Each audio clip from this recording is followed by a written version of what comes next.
باسل صاحب نن چې تاسو کومې مشاعرې له راغلې د نظیر صاحب دغه کتاب حوالې سره به څه وایې او داسې قسمه غونډې څومره پورې اهمیت لري؟ داسې دی چې نن مونږ په تورنګزو کې موجود یو د اول خان رسوا ادبي تحریک په غونډه کې او په دې موقع باندې هغوی د ټولنې نه خپله خبره تحریک ته وچلوله. ډېره لویه خبره ده. بیا تر څو چې د نظیر احمد نظیر د شاعرۍ تعلق دی نو د هغه 4 کتابونه تر اوسه چاپ دي.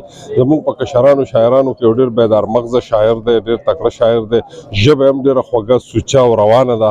د دې سره سره په خپله د قامي مرام نه او د قامي مقصد نه ډېر خبر دی.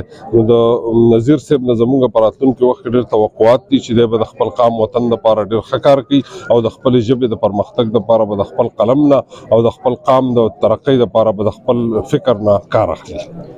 باسل صاحب شاعران تاسو خوښوي، تاسو